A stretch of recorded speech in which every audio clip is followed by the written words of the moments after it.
আসসালামু আলাইকুম viewers, welcome back to our channel. Viewers, আজকে আমি একটা মজাদার রেসিপি নিয়ে হাজির হয়েছি, আর সেটা হলো কচু শাক দিয়া ইলিশ মাছের মাথা।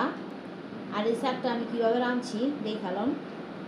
কচু শাক রাঁধনের লইগা আমি কচু শাকটা এইভাবে ধুয়া লইছি, কাইটা ধুয়া লইছি। এখন আমি অল্প একটু পানি দিয়া সিদ্ধ করে লম।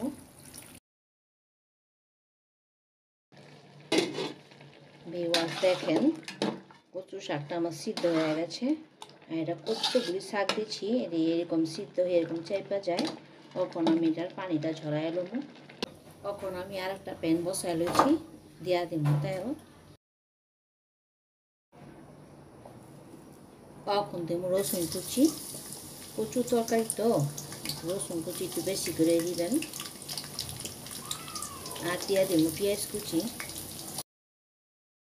দিয়া দেব কিছু কাঁচামরিচ ফালি। এখন দিয়া দেবো 2 চামচ পরিমাণ আদা রসুন বাটা। আর দেবো 1/2 চামচ পরিমাণ মরিচ গুঁড়া, 1/2 চামচ পরিমাণ হলুদ গুঁড়া, 1 চামচ ধনিয়া গুঁড়া, 1 চামচ জিরা, সরি এটা ধনিয়া এটা জিরা। অল্প একটু পানি দেব।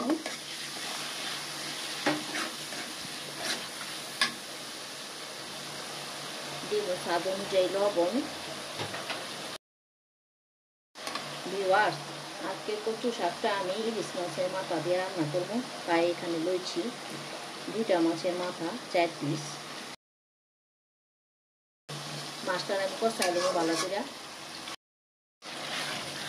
ভিউয়ার্স, মাছের মাথা দিয়ে আমি কষাই লইছি এবং একটু বাইন্দা দিচ্ছি। আর ভিউয়ার্স, আমি মাছ করতে আবার একটু পানিও দিচ্ছিলাম। তখন আমি এই যে সিদ্ধ করা কচুর শাকটা আছে না, এটার আমি এই যে মিডিয়ামে জড়াইছি। তখন আমি এটা দিয়ে দেবো। আর এই কচু শাকটা আপনি চিংড়ি মাছ দ্বারা রান্নাও মজা লাগে। ভিউয়ার্স, যারা এখন আমার রান্নাটা দেখতেছেন কোনো সাবস্ক্রাইব করেন নাই, প্লিজ সাবস্ক্রাইব করেন। আর পাশে থাকা বেল আইকনে ক্লিক করে রাখেন, যাতে সবার আগে ভিডিওটা আপনার কাছে চলে যায়। আর ভিডিওটা ভালো লাগলে অবশ্যই শেয়ার করবেন। আচ্ছা ভিউয়ার্স, কচু শাকটা আমার হয়ে গেছে। আর ভিউয়ার্স, এটা কিন্তু লাগার মধ্যে রাখতে হইব না, এটা কিন্তু নিচটা পোড়া লেগে যাব। তখন আর কটা কাঁচামরিচ দিতেছি, একটু কাঁচা কাঁচা গন্ধ করে একটু খালি করে দিচ্ছি। ভিউয়ার্স, আমরা 2 মিনিট রাইখা নামায়া পরিবেশন করে নেব।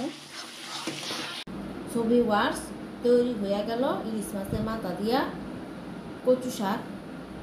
খাইয়ে দেখেন ভাত দিয়ে কেমন মজা লাগে। আর সাবধান, বাচ্চাদের যদি খাওয়াইতে চান এই কাঁটাটা কিন্তু ভালো করে বাইচা দিয়েন। তো কেমন হয়েছে কমেন্টস করে জানাইন, আর বেশি বেশি করে শেয়ার করেন। সবাই ভালো থাকবেন। আল্লাহ হাফেজ।